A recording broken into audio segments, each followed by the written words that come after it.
What is up, guys, and welcome to another video. And the Knicks win. Obviously, it's a few days since it, but I had my birthday, so I couldn't really do it, and I was also sick. But hey, what a win here. But I woke up on my birthday, or I think it was like during my birthday party, where I got the news that Mitchell Robinson was out for about 5 weeks. So 68, I think, weeks was it.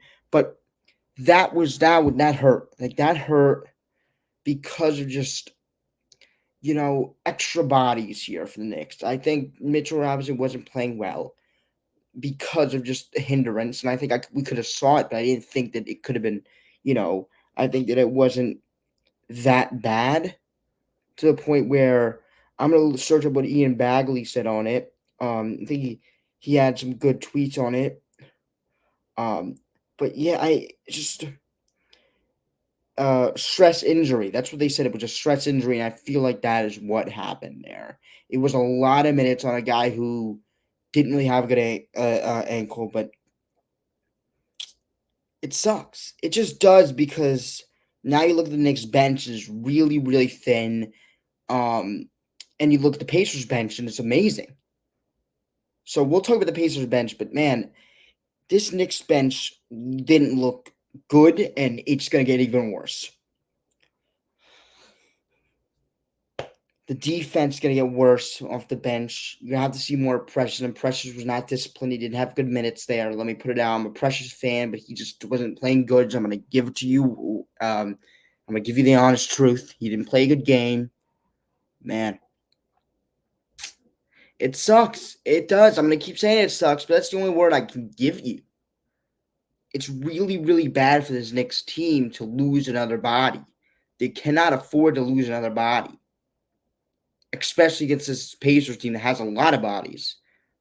But yeah, it just stinks, man. Andrew Demhard cannot guard Brunson. And that was my first thing. They're gonna have to do different things. They're gonna have to bring out different coverages, man, because they cannot just say Andrew Demhard. Andrew Demhard's a great, great defender. I think he's a good defender, not great, because a great defender could definitely guard Jalen Brunson. It's better than what Andrew Demhard did.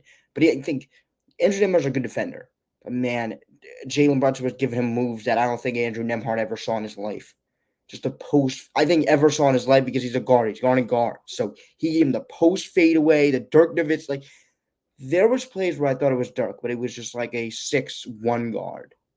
It was crazy, the shots that he was making, and Andrew Nemhard couldn't do anything about it because he didn't have to face that ever. He was going to face the guards like Curry. We're going to do face-up games, face the guards like Shea that weren't going to really back you down.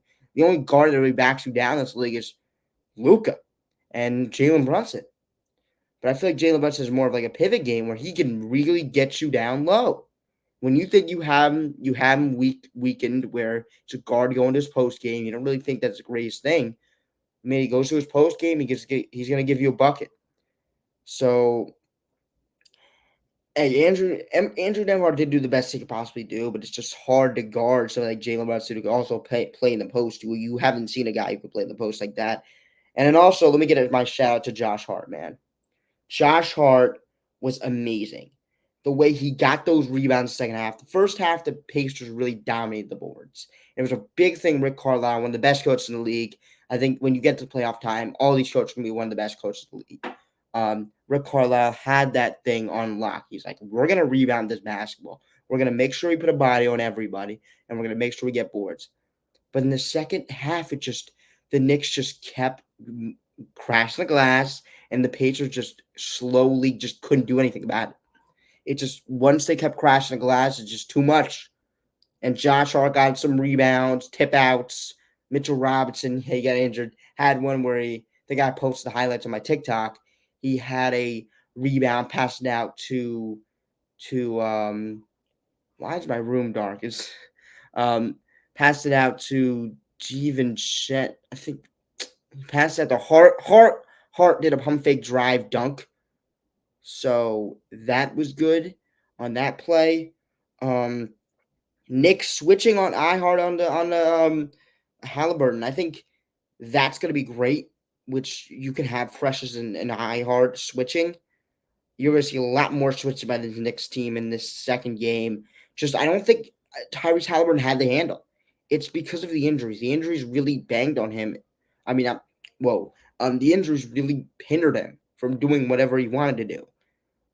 He had some open threes, but I think when iHeart switched on him, it was really just getting the stance from Isaiah Hartenstein. Did a great job, and but Tyrese just doesn't have it right now with his injuries, man. The hamstring injury, it sucks. They try to rush him back because yes, he is a player like a Joel Embiid the best player on the team who you want to rush back. Like you want to rush back to Joel Embiid, you want to rush back to Luka Doncic because they're just so good. But he's just really hindered. It hurt a lot, Tyrese Halliburton, and it hurt as you see in another series. It's gonna hurt Luka. Um, man, it's something that is monitored, and I think because they have a great bench, it doesn't really make that much of a difference. I think in that game it didn't really make it much of a difference, but I think going out of the series, Halliburton not being able to use his handle as well, and just shooting not as well, and just the scoring. It's really hard for them to get offense out of him besides him just passing. And he's a great passer, but man, you need to keep the defense guessing with their shooting. And I think Jalen Brunson on the other side does a great job of doing that. Just his passing and also his shooting. I think you having both just makes you a bigger threat. And Tyrese Halliburton had that when you got into the in-season tournament. That's why he was so good because he could pull up from threes off the screen from Turner and knock those down. Because that's how you open his passing game. So I think that's what Tyrese Halliburton needs to look to do in the future. I think the hamstring injury really hurt that scoring, and it just hinders his production. Um, Pacers went double bigs off the bench, and with Isaiah Jackson and Obi Toppin. Isaiah Jackson gave him amazing minutes. Shout out Isaiah Jackson. Man, I don't think he played a lot because they had Jalen Smith, but this is not a Jalen Smith type series. Um, they needed Isaiah Jackson's energy. They needed it because the starters did not do very well for this Pacers team. They needed to get energy to get back in the game, and Isaiah Jackson kind of saved them. Kind of saved that first game for them. Not they didn't win it at the end of the day, but it saved them. Got them back in the game, and just the energy. They fed off that energy, and TJ McConnell was also great. They fed off his energy, and that's all it was. And his rebounding also, as we talked about the first half rebounding for him was great. Yeah, I don't think I saw a lot of him in the second half. It's just yeah.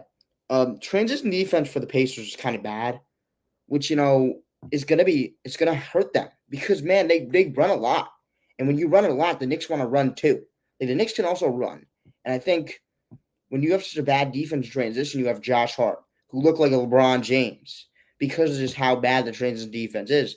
Josh Hart is a good downhill driver, but man, he looked like Giannis. Man, he looked like LeBron. Like, damn, like that was what it was. It's not something that should happen.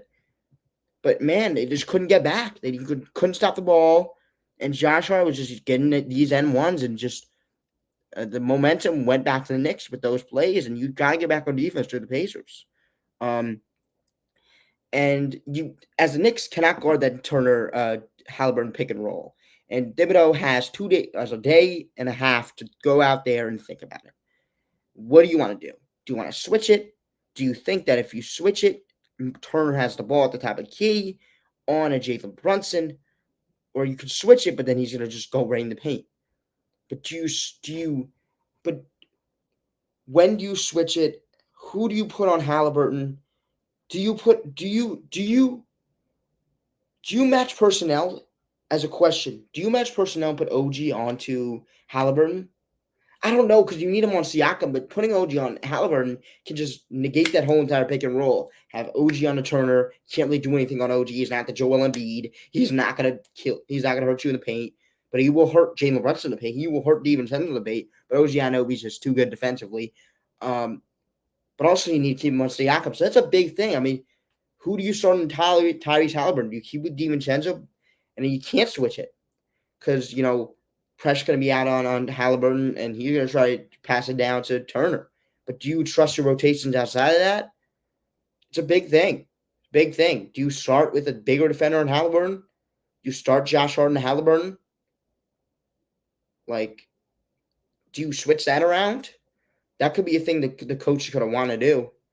It's just my mind trying to go through it of what to do with that pick and roll.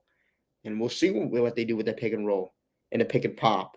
Just it's hard to guard. It was hard to guard for every single team. It's not just a thing where the Knicks just stink and they can't guard anything and the Knicks are just awful. No, and no other team could have guarded that pick and not a lot of teams can guard the pick and roll. The pick and roll is great, especially with Halliburton's passing. And they had one pick and roll where Halliburton. It was early in the game. Halliburton had a screen. He was open on the top of the key. Josh Hart and OG Anunoby had a miscommunication. It's hard to guard. You're trying to switch, you're not trying to switch, and it's just, man, it's really hard to guard that pick and roll with just the way Halliburton passes. I think it's reminiscent of Luka Doncic with the scoring, just the way Luka just hurts your coverages, just dings all your coverages whenever you want to go pick and roll and you want to switch. It just doesn't matter. And Halliburton's not scoring the way Luka does, but man, it's really hard because of the way Halliburton can pass. That's going to do it for the first game, the preview. Peace, have a nice day, and let's go Knicks. Game 2 today. Peace.